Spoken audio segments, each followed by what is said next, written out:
내게서 떠나소서. 내게 주의 나라 주의 권세 주의 영광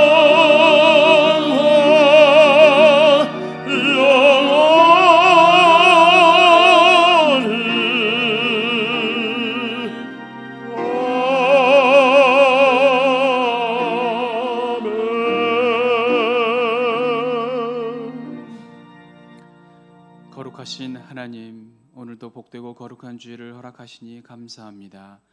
하루하루가 아버지의 은혜임을 고백하지 않을 수 없습니다. 그럼에도 불구하고 은혜의 삶에 감사하지 못하는 저희들입니다. 이기적인 마음으로 가득 차 있어 섬기는 삶보다는 나의 욕심을 채우려는 마음이 앞서 다른 사람에게 상처를 주었습니다. 스스로 의인이 되어 교만한 입술로 다른 사람을 정죄하고 판단하였습니다. 이웃과 공동체 유익을 위해 작은 희생 하나 감수하지 않으려 부단히 애쓰는 연약한 인생이 바로 저희들입니다. 아버지여, 불쌍히 여겨 주옵소서. 그리스도를 본받아 살지 못한 저희들의 죄를 용서하여 주시옵소서. 한 주간의 삶을 돌아보며 다 같이 참회 기도를 드립니다.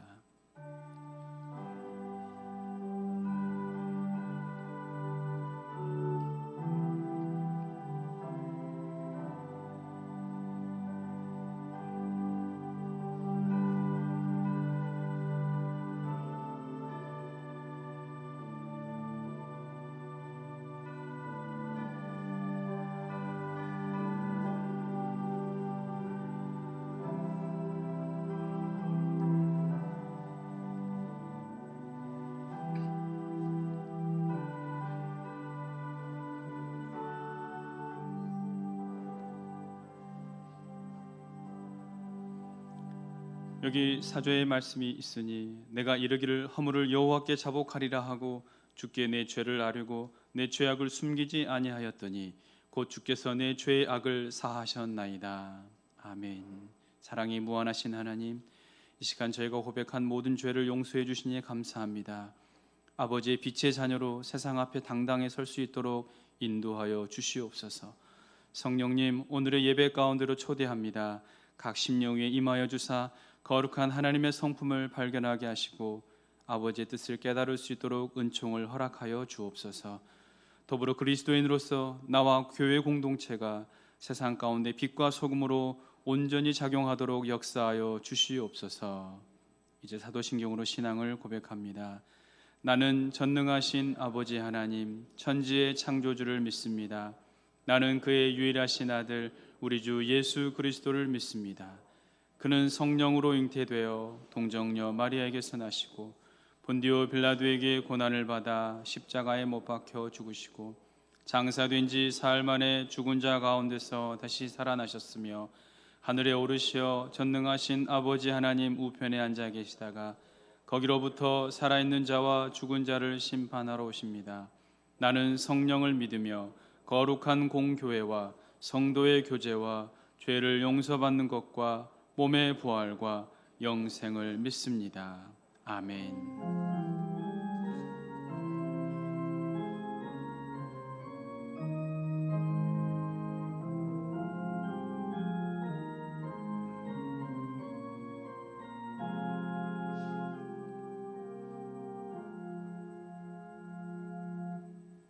성시교독 25번입니다. 교독문 25문 시편 47편 말씀을 교독하시겠습니다.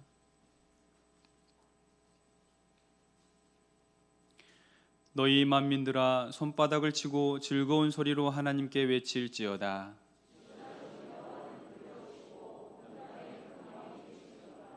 여호와께서 만민을 우리에게 나라들을 우리 발 아래에 복종하게 하시며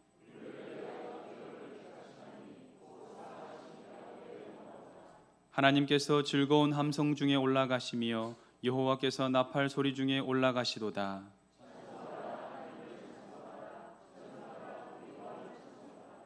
하나님은 온 땅의 왕이심이라 지혜의 시로 찬송할지어다.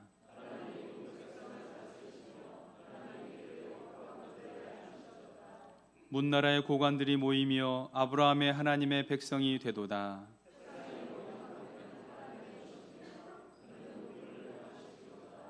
아멘.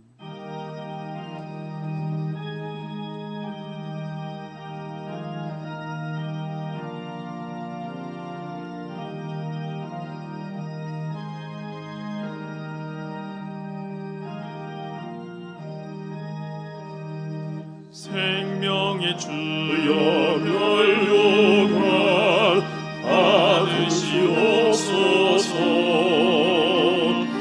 날 위해 쓰신 가시관 나 기억합니다. 저 겟세마네 기도를 늘 기억하게 하시고 십자가의 은혜로 날 인도하소서. 누셨던 무덤 내게로 오이시옵소서. 잠드신 동안 천사가 굳게 지키었네. 겟세마네 기도를 늘 기억하게 하시고 그 십자가의 은혜로 날 인도하소서. 마리아처럼 새벽에 주께로 갑니다. 모든 내게 보이사 날 가르치소서. 저 겟세마네 기도를 늘 기억하게 하시고 그 십자가의 은혜로 날 인도하소서. 고난의 잔을 날 위해 담아준다이다. 나 항상 나의 십자가 감당케 하소서. 저 겟세마네 기도를 늘 기억하게 하시고 그 십자가의 은혜로 날 인도하소서.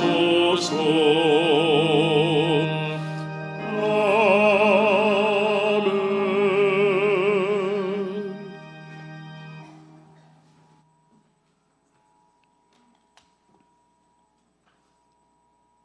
사랑의 주님, 거룩되고 복된 주님의 날 경배와 찬양으로 예배드리게 하심을 감사드립니다. 세상에 미혹된 인생, 허물 많은 죄인들의 고백을 들으시고 십자가의 보혈로 용서하시는 은혜에 감사와 찬양을 드립니다.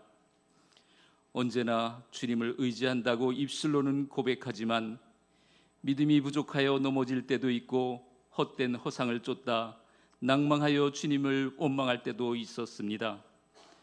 그때마다 주님이 내 안에 있음을 믿기에 넉넉히 이기고 극복하는 지혜로 살아갈 수 있도록 인도하시니 진정 감사를 드립니다. 삼라만상 아름다운 세상을 창조하신 주님, 우리의 한 심령들이 주님 쓰시기에 필요한 도구임을 잊지 않게 하옵소서. 우리들의 말과 행동들이 망령되거나 거짓되지 않도록 늘 지켜주시고 언제나 말씀 속에서 삶의 지혜를 찾게 하시고 기도를 통하여 주님과 교통함으로 그 속에 삶의 치유와 회복이 있고 기쁨과 감사가 있음을 알게 하여 주시옵소서. 비록 코로나19 바이러스가 온 세상을 덮쳐 우리를 엄청난 불안과 공포 속으로 빠뜨리고 있지만 행하는 모든 행사가 주님의 장중 안에서 지키고 운행하고 있음을 믿기에 오늘 주님께로만 지혜를 구하는 저희들 되게 하여 주옵소서. 이 시간 드려지는 영적 예배를 통하여 나태함에 젖어버린 연약한 심령을 깨워주시고 심적으로 고통받는 삶에 기쁨과 위로의 시간으로 인도하여 주실 줄을 믿습니다. 회복과 그리고 비전이란 제목으로 올 한 해의 목회 방향을 세워주셨지만 코로나 바이러스가 이 모든 것을 패하고 헝클어지고 멈춰버리고 말았습니다. 그러나 언제나 위기 속에서 동역사하시는 주님을 믿습니다. 이로 인해 한 심령도 낙오되지 않게 하시고 주님이 주관하시는 치유와 회복, 새로운 비전들을 통하여 몸된 교회가 이전보다 더욱 연단된 모습으로 성숙될 수 있도록 인도하여 주시옵소서. 어려울수록 교회가 세상의 빛된 사명을 감당하게 하옵소서. 특별히 어려운 이웃들을 돌아보게 하시고 그동안 다쳤던 성도 간의 소식들을 서로 나누며 서로 위하여 기도하게 하여 주옵소서. 주님 주신 기도의 능력을 힘입어 이전보다 열심으로 하나님과 교통함으로 응답 주시는 주님으로 위로와 소망을 얻는 저희들 되게 하여 주옵소서. 이 나라와 이 민족, 이 세상을 통치하시는 주님, 코로나19 바이러스를 극복할 수 있도록 안정된 백신과 치료약을 속히 주시옵소서. 서로 마음 놓고 자유롭게 교제하고 떡을 나누며 찬양하고 기도할 수 있는 날이 속히 오기를 소망합니다. 이 나라의 정치와 경제를 안정시켜 주시고 더욱 정직하고 신실하며 하나님을 경외하는 믿음의 나라로 세워 주시옵소서. 삼천리 방방곡곡이 말씀으로 채워지게 하시고 하나님의 축복하심으로 감사하는 복된 나라로 인도하여 주시옵소서. 우리의 모두의 성도들의 각 가정들에게도 사랑과 평안이 가득하며 시절을 쫓아 열매를 맺는 복된 가정들로 인도하여 주옵소서. 말씀으로 오신 주님, 이 시간 축복의 말씀을 선포하시는 목사님에게 성령 충만과 영적 권능을 더하여 주시고 부어주시는 말씀의 진한 감동을 저희들의 딱딱하고 상처난 마음을 녹여 주시옵소서. 찬양을 드리는 중창단의 찬양을 들으시고 우리의 삶의 피난처요 방패 되시는 예수님 이름으로 감사 기도 드리옵나이다. 아멘.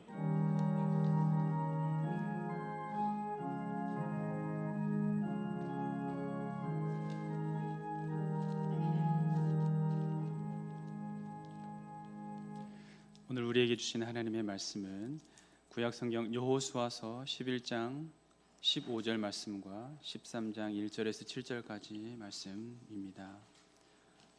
구약 336페이지 여호수아 11장 15절 말씀을 먼저 봉독하겠습니다. 여호와께서 그의 종 모세에게 명령하신 것을 모세는 여호수아에게 명령하였고 여호수아는 그대로 행하여 여호와께서 모세에게 명하신 모든 것을 하나도 행하지 아니한 것이 없었더라. 아멘. 계속해서 13장 1절에서 7절까지 말씀입니다. 여호수아가 나이가 많아 늙음에 여호와께서 그에게 이르시되 너는 나이가 많아 늙었고 얻을 땅이 매우 많이 남아 있도다.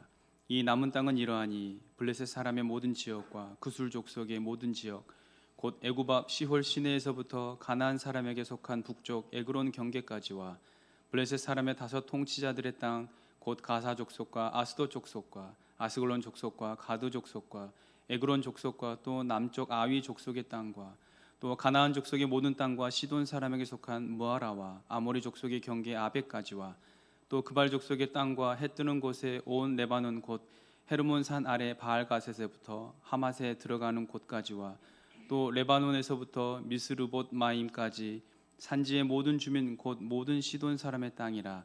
내가 그들을 이스라엘 자손 앞에서 쫓아내리니 너는 내가 명령한 대로 그 땅을 이스라엘에게 분배하여 기업이 되게 하되 너는 이 땅을 9지파와 므낫세 반지파에게 나누어 기업이 되게 하라 하셨더라. 아멘. 시간 2, 3부 연합중창단 찬양 있겠습니다.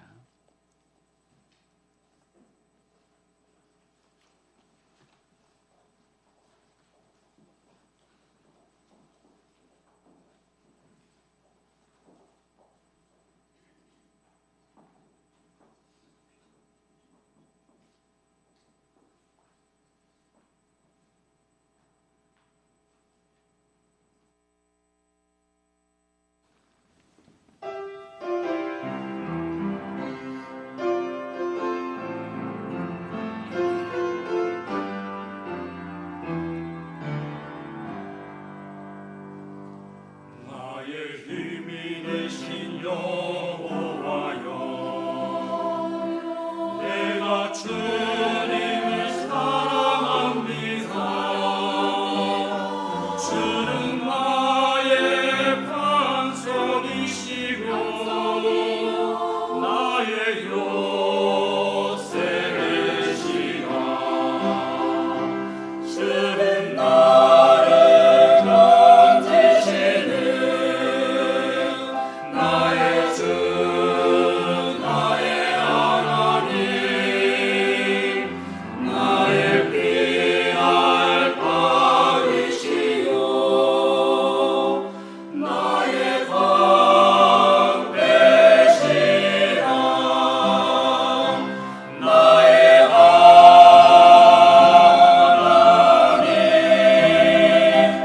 나의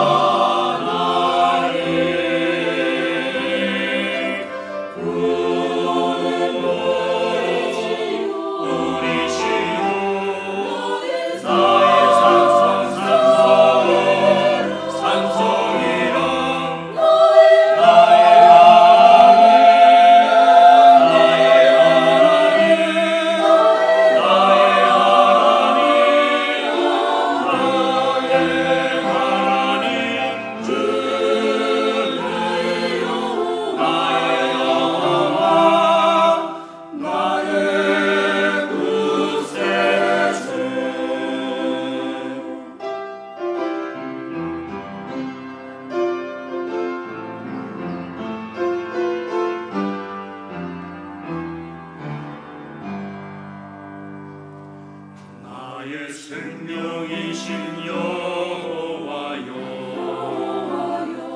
내가 주님을 찬양합니다. 주는 나의 사랑이시며 나의 의지이시라. 주는 나를 이끄시오 주의 길 인도하시며 나의 생의 목자 되시니 내가 따르리라. 나의 하나님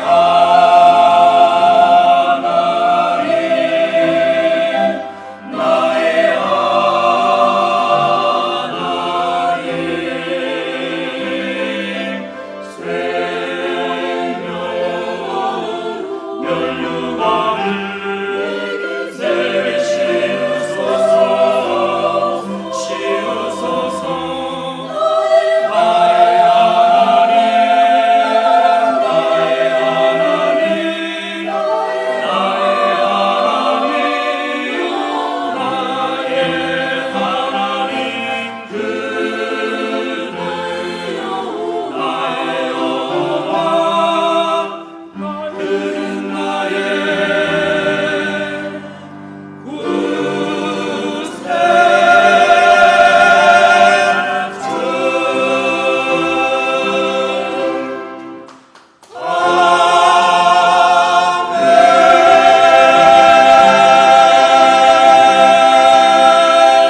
아멘. 이 시간 김덕식 목사님께서 내가 붙들고 힘써서 되는 것이 아닙니다 라는 제목으로 말씀 전하실 때 큰 은혜 시간 되시기 바랍니다.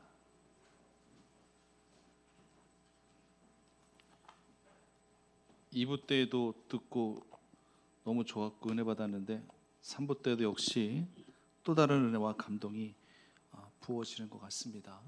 같은 은혜가 아니라 같은 감동이 아니라 또 다른 은혜요 또 다른 감동이에요. 우리 삶에 이 같은 은혜와 감동이 늘 매일마다 차고 넘쳐나기를 간절히 소망합니다. 우리 앞뒤 옆에 계신 분들과 함께 즐겁게 반갑게 인사하겠습니다. 한 주 만에 뵙습니다.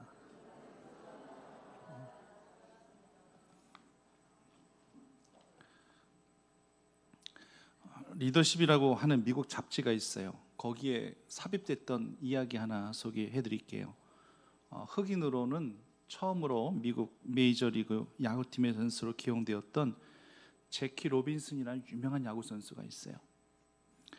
지금이야 흑인들도 메이저리그에서 많이 활동하지만 그때 당시는 이 제키 로빈슨밖에 없었어요. 그러니 이 야구라는 종목이 이 백인들의 전유물과도 같았습니다. 그래서 흑인에 대한 인종차별이 너무 심했어요. 요즘도 심하잖아요. 흑인을 죽였다 해가지고 요즘에 막 다 들고 일어서는 그런 이 분위기가 지금 미국에 지금 형성돼 있지 않습니까? 이때도 제키 로빈슨이 경기장에 나오면 그에게 야유를 퍼붓고 조롱하고 멸시하고 비웃고, 그러니까요 사람은 어쩔 수 없어요. 이렇게 분위기에 이렇게 예민해지고 민감해지면요 자기 실력도 실력 발휘 못합니다. 그러니까 자꾸 에라하고 아웃당하고, 그러면 또 관중들이 더 야유를 퍼오고 비난을 하고, 그러니까 낙담한 채 그렇게 수비를 보다가 2루 쓰다 보니까 2루 쪽에서 힘없이 서 있을 때에 그때 동료 선수였던 피위 리스라는 선수가 있는데 그에게 다가와서 팔 로빈슨의 어깨를 딱 감싸 안습니다. 그저 그 순간 조롱하던 관중들이 모두 다 조용해지고요. 그래서 훗날 로빈슨은 그날 자신의 어깨에 놓였던 리스의 팔을 상기하면서 이렇게 이야기해요. 그의 팔이 나의 선수 생활을 새롭게 시작하게 만들었습니다. 결국 이때 받은 그 어깨 동무의 위로가 흑인 최초 명예의 전당이 헌액되어질 만큼 위대한 선수로 그렇게 만들어 놓았다라는 것입니다. 이 장면이 얼마나 감동적이었냐면요, 영화로도 이 스토리가 영화로도 나오게 됐고요. 어느 구장 그 바깥에 가면은 이 동상 두 사람이 서로 이렇게 흑인과 백인이 어깨 동무하고 있는 이 동상이 조형물로 그렇게 세워져 있을 정도로 굉장히 훈훈한 그런 미담이 되었었던 그런 사건이 있었습니다. 우리는 보통 이런 생각을 하죠. 나만 잘하면 돼. 남이 잘하든 못하든지 간에 신경 쓰지 마. 지극히 맞는 말입니다. 지극히 합리적인 말이에요. 하지만 인생 살다 보면은요, 내가 항상 잘할 수만은 없어요. 내가 잘못할 때도 있고요. 내 힘 갖고 안 될 때 너무 많아요. 이때는 누군가의 어깨 동무도 필요하고요. 누군가의 따스한 말 한마디 조언도 필요하고요. 뭔가 기댈 수 있는 언덕과 같은 그러한 누군가의 품도, 누군가의 어깨도 분명히 필요할 때가 있다라고 하는 것입니다. 성경에 나와 있는 모세, 독불 장군처럼 느껴지시죠? 강력한 카리스마를 가지고 있어요. 그 누구도 범접할 수가 없어요. 하나님도 모세 외에는 그 누구도 대면한 자가 없었다라고 말씀하셨을 정도로 직접 하나님과 대면하는 자니 엄청난 강력한 카리스마를 갖고 있는 독불 장군처럼 보여지는 그러한 모세도요, 그 아말렉 족속과의 그 전투, 최초의 전투죠. 거기서 아론과 훌의 도움을 받았습니다. 반나절 동안 손이 내려지면은 그 전쟁에서는 지는 거예요. 근데 모세도 인간이잖아요. 팔이 얼마나 저리고 얼마나 아팠겠어요. 그때 양쪽에서 아론과 훌이 피곤한 모세의 팔을 붙들어 주어서 손이 내려오지 않아서 결국 승리했습니다. 사람의 이 붙들어주는 힘과 손길도 매우 중요합니다. 그런데요, 사람의 붙들어주는 힘과 그 손길이 보여지는 것이라 한다 할지라면은 우리들에게 있어서 보여지지 아니하는 하나님의 손길과 위로가 지금 성도님들을 어우가고 계시고 붙들고 붙잡고 계심을 믿으시기를 바랍니다. 내가 붙들고 내가 힘써서 되어지는 것이 세상에 얼마나 많아요. 성도님들 한번 고백 한번 해보세요. 스스로에게 한번 고백해 보세요. 내가 그동안 내가 붙들고 내가 힘써서 내가 노력했더니만 다 되더라, 안 되는 거 없더라. 우리가 그렇게 고백하면서 살게 됩니까? 아니잖아요. 나에게 주어진 시간, 내가 붙들고 간들 그 시간이 멈춰지는 거 아니다라는 얘기예요. 내가 번 돈 내가 붙들고 산다고 해서 내가 계속 부자로 있는 것 같습니까? 바람에 나는 겨와 같이 어느 순간 흩날려 버릴 수 있는 것이 또 물질이라고 하는 것입니다. 내 생명 내가 붙잡고 간다고 해서 붙잡을 수 있는 게 아니잖아요. 요즘같이 코로나 바이러스 정말 이거 확 잡아가지고 그냥 소멸시켜 버리든지 아니면은 그냥 어딘가에 그냥 딱 가둬버려가지고 평생 나오지 못하게끔 그렇게 하고 싶은데 그것도 안 되지 않습니까? 그러니까 한마디로 강야, 이스라엘 백성들의 강야 여정 가운데 속에서 하나님께서는 이것을 가르쳐주고 싶으신 거예요. 결코 너희들이 붙들고 힘써서 되는 것은 아무것도 없느니라. 이걸 보여주시는 것이 강야 여정이었습니다. 그래서 철저히 하나님이 보여주셨고 하나님이 먹여주셨고 하나님이 인도하신 그 여정이 강야의 여정이었지 않습니까? 우리가 지금 살아가고 있는 이 세상이 왜 강야 생활이라고 그렇게 말씀하고 있느냐? 너희들이 붙들고 힘써서 살아간다고 생각하느냐? 아니, 내가 잡고 있는 이 손 놓으면 너희들은 살 수 없느니라. 이것을 가르쳐 주시기 때문에 그렇습니다. 모세를 통해서 이스라엘 백성들이 출애굽을 하게 되었고, 여호수아를 통해서 하나님의 택하신 가나안 땅에 그들이 들어가게 되었습니다. 그렇다고 모세의 손과 여호수아의 이 손이 과연 이스라엘 백성들을 인도한 것이냐? 아니라는 얘기예요. 이스라엘 백성을 인도하신 분은 철저히 여호와 하나님 한 분이심을 분명하게 오늘 본문에서도 밝히고 계십니다. 본문 13장 1절에서 이렇게 시작합니다. 여호수아가 나이 많아 늙음에 여호와께서 그에게 이르시되 너는 나이가 많이 늙었고 그리고 앞으로 얻을 땅이 또 매우 많이 남아있다. 어찌 보면 굉장히 역설적인 그런 표현인 것 같습니다.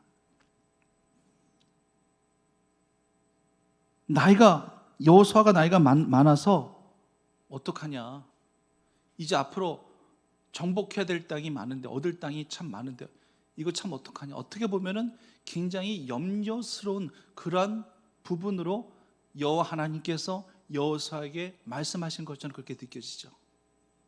야, 이제 큰일 났다. 너 나이 많아가지고 어떡하냐. 이제 너도 기력이 점점 세어질 텐데, 근데 앞으로도 이스라엘 백성들이 얻어야 될 땅이, 정복해야 될 땅이 많은데 이제 어떡하냐. 그런 염려 가운데 사실 이 말씀을 하나님께서 하신 것이냐? 절대 아니라는 얘기예요. 절대 아니에요. 그리고 이 13장 말씀을 보시면은요, 여호수아로 시작하여서 누구로 마치고 있느냐면 모세를 통하여 마치고 계십니다. 여호수아 13장 말씀은요, 여호수아에게 대해서 말씀하시지만은 하나님께서 누구를 계속 인용하셔서 말씀하시는가 하면은 모세, 이미 오래전에 죽은 모세를 거슬러서 계속 말씀하고 계시는 것을 보게 됩니다. 여기에는요, 두 가지 의미가 있어요. 첫 번째는 그만큼 모세의 영향력이 지대했다는 거예요. 이 부분 하나님께서 인정하시는 거예요. 하나님이 기억하신 이름 모세, 성도님의 이름도 하나님이 기억하시는 이름이 되어지기를 간절히 소망합니다. 성도님들의 가정, 직장, 어떤 모임, 어느 곳에서든지 성도님들의 이름이 신앙적으로 영향력을 줄 수 있는 그런 이름으로 각인이 되어져야 된다는 얘기예요. 솔로몬 때 하나님은 다윗을 많이 언급하셨어요. 솔로몬 때뿐만 아니라 그 이후의 11개 왕들 가운데 속에서도 하나님 늘 다윗을 언급하셨습니다. 다른 이름들도 많이 있었잖아요. 그런데 하나님께서 항상 다윗을 언급하셨어요. 하나님의 기준은 다윗 왕이 있었기 때문에 그래요. 어떤 왕이 왕의 자리에 오르게 되었을 때 항상 표현되어지는 그런 언급이 뭐냐면은 다윗과 같았으니, 다윗과 같지 아니하였으니, 다윗의 행위와 같았으니, 다윗의 행위와 같지 아니하였으니. 항상 표본은 누가 되는 거예요? 다윗이 되는 거였어요. 다윗. 하나님의 표본이 된다라는 거 얼마나 감사한 일이에요. 얼마나 고맙고 감사한 일입니까? 하나님이 누군가를 딱 판단하실 때 나의 믿음, 나의 행위, 나의 나됨을 딱 보시고서 그 사람이 기준이 되어지는, 그 사람이 표준이 되어지는 거예요. 감사할 일이지만요, 매우 힘든 것도 사실이에요. 표본이 된다라면 뭔가 완벽한 삶을 살아야 되는 것이냐, 하나님께서 인정하시는 표본이 되려 한다 할지라면 완전한 삶을 살아야 될 것이냐, 아니에요. 그럴 수 없어요. 우리가 어떻게 완전해질 수 있겠어요? 다윗 보십시오. 그도 허물 있고 실수 있었잖아요. 그래도 그 허물과 그 실수, 그 죄가를 깨달았을 때 그 즉시 무릎 꿇고 회개하는 그런 자기 겸손이 다윗에게 있었어요. 그 이론 계속 다윗은 함의 뜻 가운데 순종하며 살아갑니다. 그래서 내 마음에 합한 자라는 그런 인정을 받습니다. 우리가요, 우리 가정이나 직장이나 내가 몸담고 있는 동호회, 어떤 단체에서 하나님께서 인정하신 신앙의 표본으로 인정받지 말라는 법이 어디 있습니까? 우리도 똑같이 허물이 있고 실수가 있고 부족함이 있다는데 할지라도 우리의 마음 중심이, 우리의 심지가 항상 주님을 향하여 주 뜻대로 살려 노력하며 우리의 행위와 우리의 믿음이 그렇게 주님 앞에 보여진다는데 할지라면, 여러분들이 속한 여러분들의 그 단체나 가정이나 동호회나 어떤 모임에서 여러분들이 하나님이 표준 삼아 주시는 그러한 은혜가 있게 되어지기를 간절히 소망합니다. 그리고 두 번째는요, 모세든 여호수아든 결국 여호와 하나님이 행하신다, 이것을 가르쳐 주시기 위함이에요. 본문 1절 말씀 보면은 얻을 땅이 많은데 참 큰일 났구나. 아니요, 오히려 염려하지 말고 가라는 이야기예요. 남은 싸움도 이전처럼 내가 하겠다라고 말씀하고 계시는 거예요. 6절 말씀 중간쯤 보면은요, 그런 말씀을 하나님께서 직접 주고 계시죠. 내가 그들을 이스라엘 자손 앞에서 쫓아내리니. 여호수아야, 네가 나이 많아, 걱정할 거 없어. 이 일을 행하신 이는 나다. 내가 이스라엘 자손 앞에서 그들 다 쫓아낼 것이다.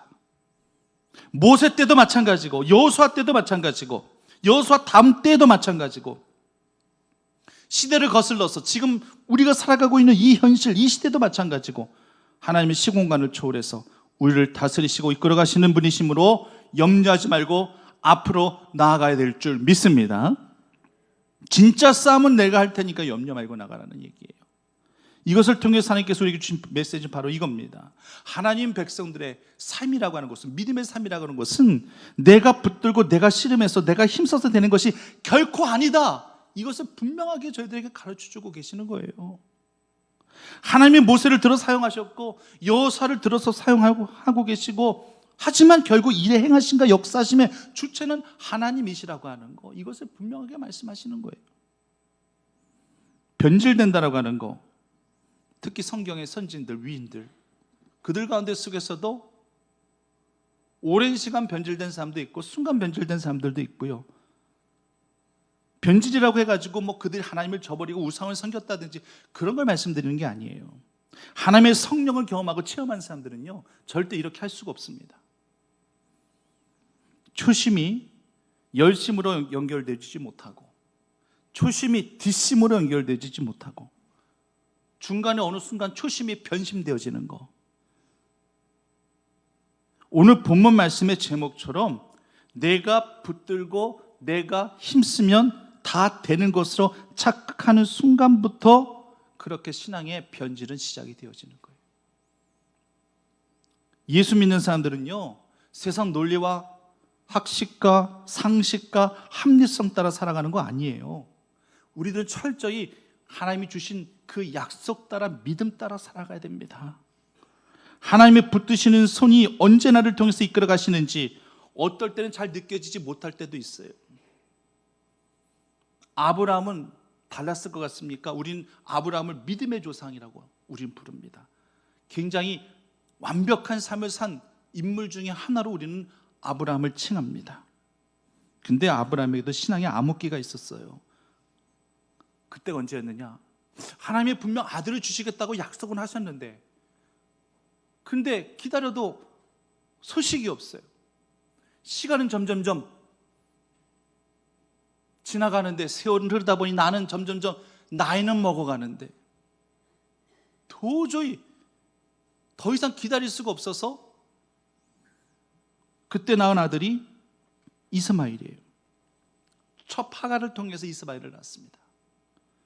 근데 이때 이 순간이 아브라함에게 있어서 유일하게 하나님 앞에 불순종했었던, 한 보시기에 불신앙이었었던 그때 시절이었습니다. 결국 아브라함도 완전한 사람은 아니라는 것이죠. 이때 변질된 거예요.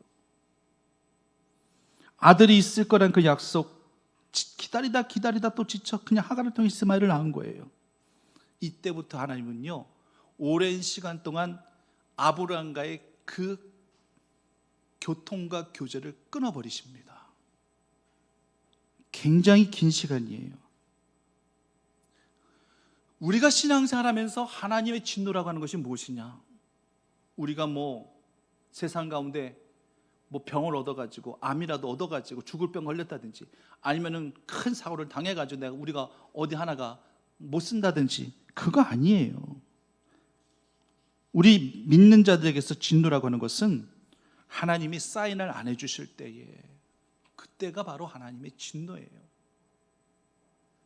죄를 물 먹듯 그렇게 먹으면서, 그렇게 지으면서 그렇게 살아가고 있는데도 하나님은 또 아무런 사인이 없으시네요. 아무런 문제가 없나 보다. 내가 이렇게 죄를 지어도 하나님께서 다 이해하시고 용납하시고 용서하시나 보다. 천만의 말씀이에요. 그건 지금 매를 벌고 있는 거예요. 내가 지금 죄를 짓고 살아가는데도 하나님의 아무런 사인이 없단다 할지라면 그건 전혀 행복한 삶도 아니고 절대로 형통한 삶도 절대 아님을 알아야 됩니다. 하나님이 아브라함에게 침묵하시는데 얼마 동안을 침묵하신 줄 아십니까? 무려 13년 동안 하나님이 사인을 안 보내세요. 침묵하시는 거예요. 아브라함이 86세 때 이스마엘을 낳았어요. 물론 이 나이도 굉장히 적은 나이는 아닙니다. 그런데 오랜 침묵 끝에 하나님께서 아브라함을 부르신 그때가 아브라함의 나이 99세 때였어요. 그러면 총 몇 년 동안 침묵하신 거였느냐? 13년간 하나님께서 아브라함과의 교통과 교제를 끊어버리신 거예요. 아마 성경에 기록은 안 돼 있어도 이때가 아브라함에게 있어서는 가장 혹독한 신앙의 암흑기라고 그렇게 봐야 될 것입니다. 아브라함이 여태껏 어떻게 살아왔는데요? 하나님의 음성이 들려줘야지 살았었어요. 하나님께서 보여주실 것들을 보게끔 해야지 살았습니다. 하나님의 음성이 들렸을 때에 그가 정등과 갈대우르도 떠나가지고 하나님의 원하시는 가나안 땅으로 갈 수가 있었던 겁니다. 하나님께서 바다의 모래알을 보라면 봤고요, 하늘의 별들을 보라면 봤고요, 그렇게 해서 번성의 복을 자손에 흥황케 하는 그 복을 더하시겠다고 하셨을 때 그 약속 믿고 여태껏 살아온 거거든요. 근데 이전에 13년 동안은 하나님께서 그 어떤 음성도 안 들려주시고 그 어떤 것도 보게 하시지도 아니하시고 그 모든 교통과 그 모든 것들이 다 단절되어져 버린 거예요. 얼마나 답답했겠습니까? 그동안 하나님이 가라면 갔고 머물라면 머물렀고 감사하는 마음으로 제단도 쌓았고 하나님이 또 물질의 축복도 주셔가지고 거부가 되게 하셨죠. 부자가 되게 하셔가지고 많은 하인들도 거느리고 그렇게 살게도 되었고, 근데 아브라함은 행복한 게 아니에요. 이게 지금 행복한 것이 아니라는 얘기예요. 갑갑합니다. 답답합니다. 하나님과의 교제가 끊어지고 단절되니까 답답한 거예요. 내가 지금 잡고 가고 있는 것이 제대로 가고 있는 것인지 하나님의 사인이 없으니 정말 답답한 겁니다. 이때 당시 선지자도 없었어요. 그래 누가 대신 이야기해 준 사람도 없었던 거예요. 결국 13년이나 지난 후에 99세 때에 아브라함에게 하나님께서 이렇게 말씀하십니다. 나는 전능한 하나님이라. 너는 내 앞에서 행하여 완전하라. 참 이 말씀도 굉장히 의미심장한 말씀이죠. 하나님은 전지전능한 하나님이심을 이때 아브라함에게 밝히십니다. 왜 전지전능이냐? 내가 너한테 분명히 아들 주겠다고 분명히 이야기했지. 네 나이와 상관없어. 네 안에 사라 나이하고도 상관없어. 경수가 끊겼는지 안 끊겼는지 그거 상관없어. 난 그 모든 것들로 다 뚫어버리고 초월해버리고 나는 아이를 생산케 할 수 있는 전능한 하나님이야. 이것을 딱 한마디 말씀으로 그대로 보여주시는 거예요. 그러면서 뭐라고 또 말씀하셨냐면은 내 앞에서 행하여 완전하라. 여러분, 우리가 어찌 하나님 앞에서 완전할 수가 있겠어요? 사람 앞에서는 완전한 척이라도 할 수 있어요. 그러나 하나님 앞에서는 그 누가 완전할 수가 있겠습니까? 뭐 안 되죠. 그런데 하나님은요, 내 앞에서 완전하라는 말씀을 주고 계시네요. 그러면은 이 말씀의 뜻이 무엇인가? 내 스스로의 완전함을 말씀하시는 게 아니에요. 여기서의 완전함이라고 하는 것은 네가 붙들고 가는 거 내려놓고 나의 약속을 믿고 신뢰해라. 지금이라도 내 약속을 믿고 신뢰해라. 이것이 바로 네가 내 앞에서 완전하게 되는 유일한 방법이니라. 이것을 말씀하고 계시는 것입니다. 이것이 우리가 할 수 있는 완전함이에요. 우리가 하나님 앞에서 완전해질 수 있는 방법, 하나님 앞에서 온전해질 수 있는 방법, 유일한 방법 이거 하나입니다. 하나님의 약속을 믿고 신뢰하며 나아갈 때 하나님은 내 앞에서 너는 완전한 자라 이렇게 인쳐주시는 줄 믿으시기를 바랍니다.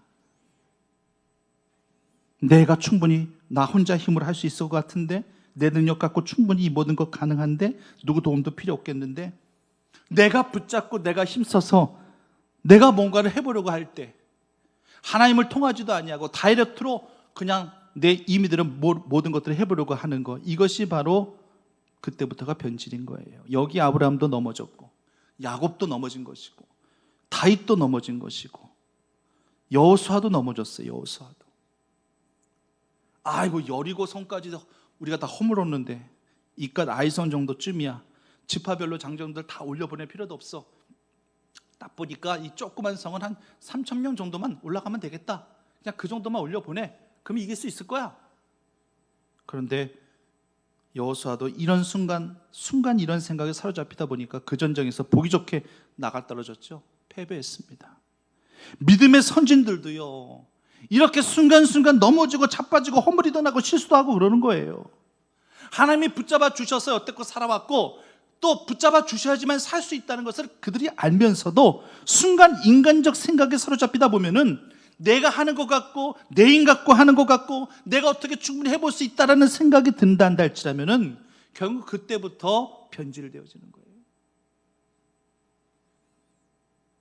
어느 누구든지 이유가 없어요. 저도 그렇고 여러분들도 마찬가지예요. 근데 참 중요한 건 깨닫고 돌아오는 자는 어찌든 간에 하나님께서 품으시고 사랑해 주신다는 사실입니다. 여호수아 오늘 본문의 11장 15절 말씀을 자막으로 함께 읽겠습니다. 자막으로 함께 읽겠습니다. 시작. 여호와께서 그의 종 모세에게 명령하신 것을 모세는 여호수아에게 명령하였고 여호수아는 그대로 행하여 여호와께서 명하신 모든 것을 하나도 행하지 아니한 것이 없었더라. 이 말씀에서 모세도 언급이 되어지고 여호수아도 언급이 되어지죠. 근데 모세보다도 여호수아의 위대함이 더 언급이 되어지고 있습니다. 모세는 하나님의 명령을 전달만 해줬고, 근데 여호수아는 그 명령을 하나도 빼놓지 않고 다 행하였다라고 말씀 속에서 설명하고 있습니다. 이건 결코 쉬운 일이 아니에요. 이스라엘 백성들 그 남자 아이들부터 장정까지 강야 여정 가운데 속에서 할례를 행하지 못했잖아요. 결국에는 길갈이라는 곳에서 누가 행했어요? 여호수아가 했어요. 모세가 한 게 아니에요. 여호수아가 했어요. 부싯돌로 칼을 만들어 가지고 다 할례를 행한 인물이 여호수아예요. 그게 쉬운 일이었겠습니까? 비록 아이성 전투에서 순간 실수해서 넘어지긴 했습니다만 하나님은 더 이상 그 부분 갖고 말씀도 안 하셨어요. 여호수아도 깨닫고 이제는 하나님의 뜻대로 하나님께서 말씀하신 것이란다 할지란 핑계대지도 아니하고 엄살 부리지 아니하고 그대로 따르고 순종하는 거예요. 여호수아는 이제 확실하게 깨달았습니다. 내가 붙들고 힘써서 되는 것은 아무것도 없구나. 하나님께서 붙들게 하시고 힘을 쓰도록 힘 주셨기에 이 모든 것들이 가능하구나. 그래서 주의 말씀을 순종하는데 정복한 땅의 분배 가운데 속에서도 이 같은 여호수아의 모습과 태도를 확인하게 됩니다. 여러분들 6절 말씀 보면은 이스라엘에게 분배하여 기업이 되게 하라. 이 말씀을 여호수아에게 하나님께서 주고 계시는데 땅을 정복하는 거 이상으로 힘든 게 뭔지 아세요? 분배하는 거예요. 분배하는 거. 공평하게 분배한다는 게 이게 정말 쉬운 일이 아니에요. 땅을 정복할 때는 모두 다 한마음 지파 별로 한마음 한뜻 돼가지고 땅을 정복할 수 있었겠죠. 근데 정복한 땅을 지파별로 분배할 때는 잡음이 있다는 얘기예요. 이스라엘 백성들은 충분히 그러고도 남아요. 지금도 마찬가지입니다. 비근한 예로 가족보다 열심히 한마음 한뜻이 되어서 한 가지 사업에 올인을 해가지고 다 크게 힘써서 크게 성공했다 이거예요. 서로 기뻤겠죠. 서로 보람을 찾으면서 행복했을 것입니다. 근데 이 수익을 나누는 과정, 이 분배하는 과정에서는요 순탄치가 않을 수 있다는 얘기예요. 우리가 일을 더 했으니까 우리가 더 받아야 되는 거 아니냐. 아니 우리가 자본을 조금 더 냈으니까 우리가 더 받아야 되는 거 아니냐. 아니 나는 이 사업에 경영을 진두지휘하다시피 했으니까 내가 더 받아야 되는 거 아니냐. 이런 식으로 자기 주장 자기 권리 차지를 한다 할지라면 이게 배분이 쉽겠습니까? 이게 분배가 쉽겠습니까? 공평하게 한다 할지라도 어느 한쪽은 피해의식이나 섭섭한 마음을 분명히 갖게 되어져요. 그래서 힘든 거예요. 그래서 나눈다라고 하는 것, 분배한다라고 하는 것이 얻고 취하는 것보다 더 힘들다라는 얘기예요. 예수님도 베세다 들녘에서 오병이어 기적을 베푸시기 전에 제일 먼저 하신 게 뭐예요? 제일 먼저 명하신 게 뭐예요? 50명씩 100명씩 질서 있게 먼저 잔디에 앉히게 하셨습니다. 왜 그렇게 하셨을까요? 공평한 분배를 위해서 그렇게 하신 거예요.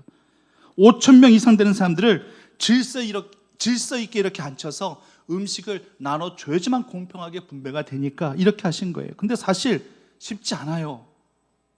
누구라도 막 한두 명이라도 차례 기다리지 않고 막 서로 밀치면서 더 먹겠다고 달려들고 그 생선과 그 떡이 담겨져 있는 강주리를 막 뺏으면서 막 이런다 할지라면 또 다른 사람들이 또 달려들 것이고, 그럼 그 다음부터는요 혼비백산이고 무질서고요, 공평한 분배는 물 건너간 거예요. 여호수아가 정복한 땅은 하나님이 약속의 기업으로 주신 땅입니다. 이제 이스라엘 백성들의 것입니다. 그 땅에 주는 이스라엘이에요. 이제 그 땅을 정당하게 가질 수가 있는 겁니다. 근데 어떤 방법으로 그 땅을 이스라엘 사람들의 지파들에게 분배를 했겠느냐? 제비뽑기를 합니다. 제비뽑기. 제비뽑기 안 했으면은요, 이 지파들 분명히 이랬어요. 아, 우리 지파가 사람 숫자 제일 많아. 그러니까 가장 넓고 가장 좋은 그런 지역의 땅을 우리에게 줘야 돼. 어떤 지파는 또 우리는 이 가나안을 점령하는데 우리가 제일 공로가 많잖아. 그러니까 당연히 우리가 좋은 땅 우리한테 줘야지. 어떤 지파는 그동안 우리 지파가 서름을 많이 당했잖아. 그러니까 이것만으로 좀 보상을 해줘. 그러니까 좀 좋은 땅을 좀 줘봐. 이런 식으로 또 요청을 했었을 것이고, 아마 이런 식으로 땅 배분을 하려 한다 할지라면은 여호수아는 아마 시험 들었을 거예요. 힘들었을 것입니다. 이런저런 구실과 명분 가지고 여호수아에게 자기들만이 원하는 땅을 요구했다면 여호수아가 어떻게 감당했겠어요? 여호수아는 나이도 지금 많잖아요. 젊은 나이 아니잖아요. 그렇다 이렇게 중요한 일을 누구 대신 시킬 수도 없어요. 하나님께서 여호수아에게 명령하신 거니까 다른 사람에게 시킬 수도 없는 거예요 지금. 그래서 여호수아가 고안한 방법, 뭐 하나님께서 명하신 것이기도 합니다만 제비뽑기를 한 겁니다. 가장 효과적인 방법이에요. 성경에도 나와 있죠. 사람이 제비를 뽑으나 일의 작정은 누가 하시느니라? 누가 하시느니라? 여호와 하나님이 하시느니라. 16장, 잠언 16장이 나와 있어요. 정말 그랬지 않습니까? 요나가 탄 배에 풍랑이 넘쳐서 누군가가 바다의 제물이 되어 있었을 때 요나가 무엇으로 뽑혔죠?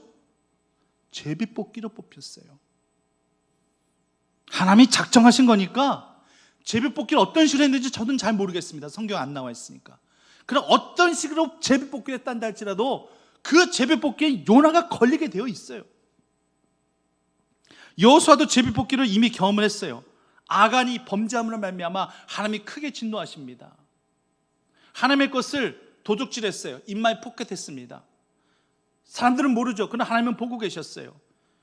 이 부분에 하나님께서 진노를 하셔서 이제 여호수아에게 말씀하시는데, 하나님이 여호수아에게 직접 아간이라는 자가 이렇게 했느니라 안 가르쳐 주셨어요. 알 방법이 없네요. 그때 뭘 했어요? 제비뽑기를 합니다. 여호수아가 12지파 다 나오게 해가지고 제비뽑기 하니까 그 중에 유다 지파가 뽑혔어요.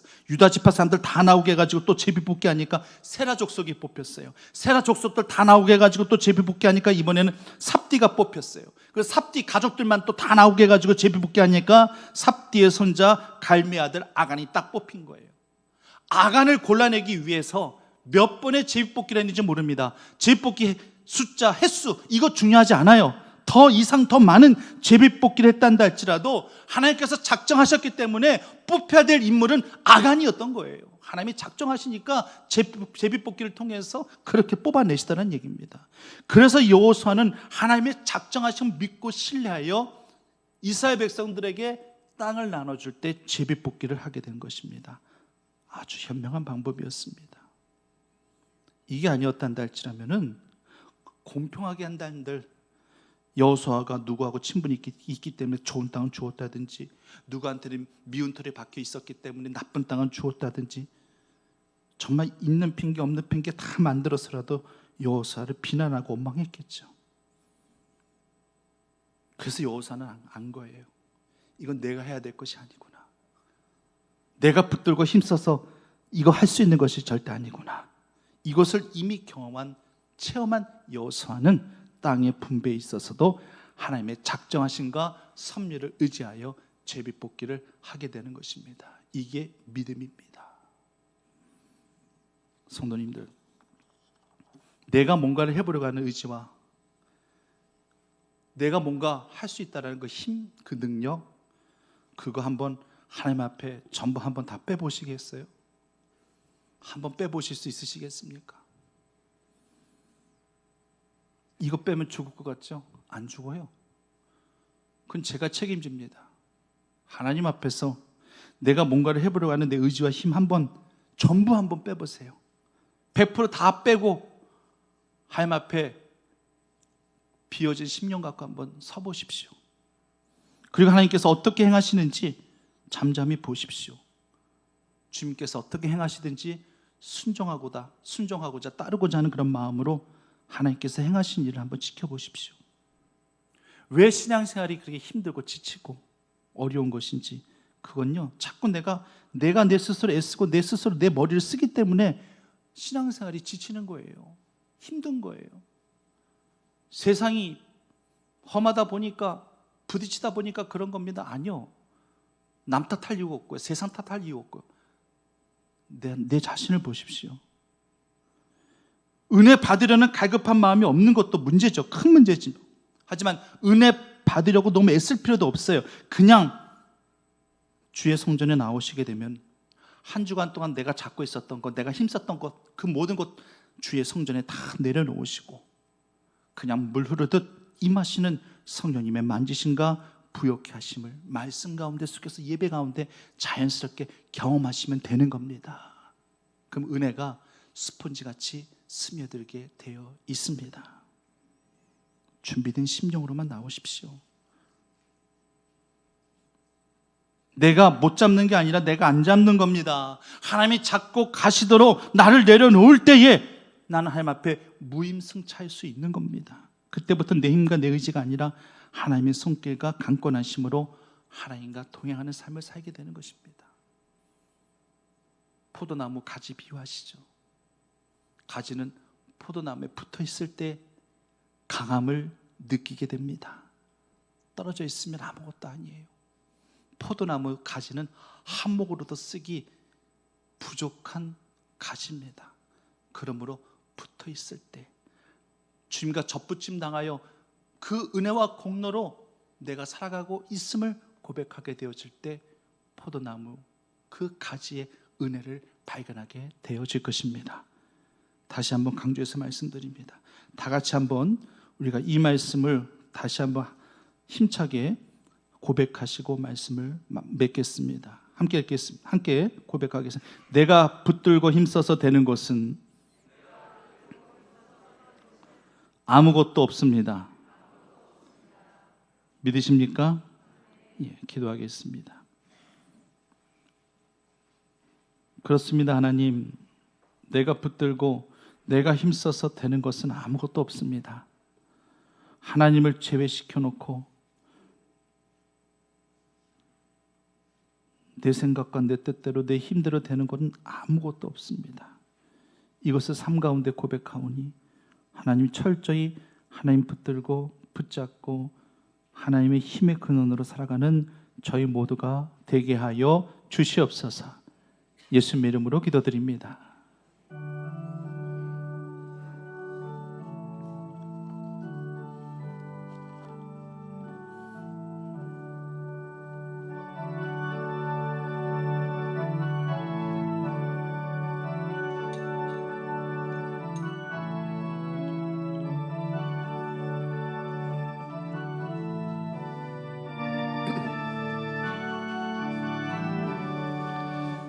내 모든 시험 무거운 짐을 주 예수 앞에 아뢰이며 근심에 쌓인 날 돌아보사 내 근심 모두 맡으시네 무거운 짐을 나 홀로 지고 견디다 못해 쓰러질 때 불쌍히 여겨 구원해 주리 은혜의 주님 오직 예수 내 모든 괴로움 닥치는 한란 주 예수 앞에 아뢰이며 주께서 친히 날 구해 주사 넓으신 사랑 베푸시네 무거운 짐을 나 홀로 들고 견디다 못해 쓰러질 때 불쌍히 여겨 구원해 주리 은혜의 주님 오직 예수 내 짐이 점점 무거워질 때 주 예수 앞에 아뢰이면 주께서 친히 날 구해 주사 내 대신 짐을 져주시네 무거운 짐을 나 홀로 들고 견디다 못해 쓰러질 때 불쌍히 여겨 구원해 주리 은혜의 주님 오직 예수 마음의 시험 무서운 죄를 주 예수 앞에 아뢰이며 예수는 나의 능력이 되사 세상을 이길 힘 주시네 무거운 짐을 나 홀로 들고 견디다 못해 쓰러질 때 불쌍히 여겨 구원해 주리 은혜의 주님 오직 예수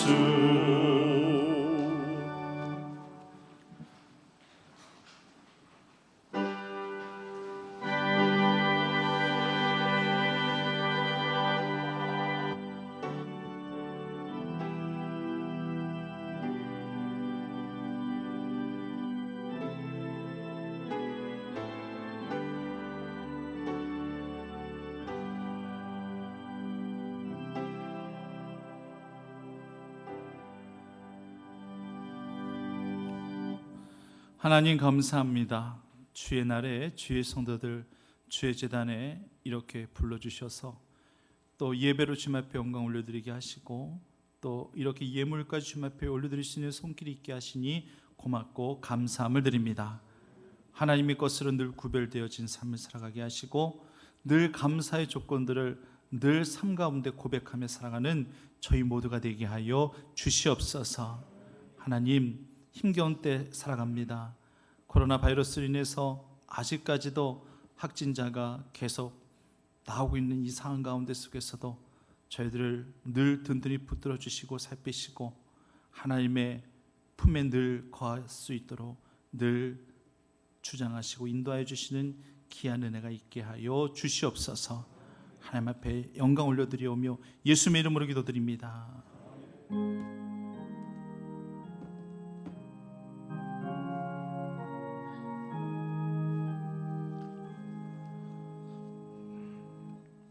오늘 말씀의 제목과 같이 우리 앞뒤 옆에 계신 분들과 이렇게 함께 인사하시겠습니다. 내가 붙들고 힘써서 되는 것이 아닙니다. 인사하시겠습니다. 내가 붙들고 힘써서 되는 것이 아닙니다. 예, 그래요. 한 주간도 신앙 안에서 믿음 안에서 승리하시고 점점 날씨 무더워지는데 건강 잃지 않도록 늘 조심도 하시고 지금 정상적인 예배는 지금 제대로 못 드려지고 있어요. 그렇지만 새벽과 수요 예배는 계속 드리고 있으니까요. 꼭 기억하셔서 나와서 또 신앙의 자리, 믿음의 자리, 기도의 자리를 늘 찾아 나가시기를 간절히 부탁드리겠습니다. 찬양 드립니다.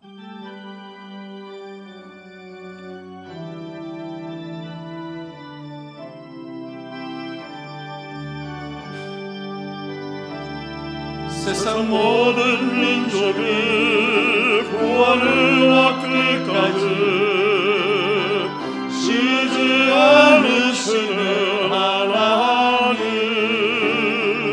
주의 심장 가지고 우리 이제 일어나 주 따르게 하소서.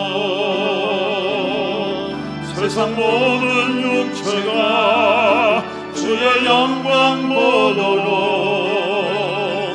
우리 부르시는 하나님, 주의 손과 발 되어 세상을 치유하며 주 섬기게 하소서.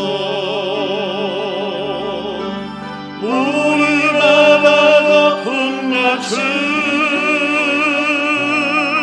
여호와의 영광을 인정하는 것이 온 세상 가득하리라. 물이 바다 덮음같이, 물이 바다 덮음같이, 물이 바다 덮음같이. 지금을 일군하신 예수 그리스도의 은혜와 하나님의 사랑하심과 성령의 감화감동 교통해 주신 은혜가 내가 붙들고 있다 해서 붙들어지는 것도 아니고 내가 힘쓴다 해서 되어지는 것도 아님을 너무나도 잘 알기에 하나님의 약속을 굳건히 믿고 주님만 붙들고 나가기를 간절히 소망하는 사실 우리 충북교회 온교들 믿음의 권속들 머리 위에 지금부터 영원까지 함께 하시기를 간절히 축원하옵나이다.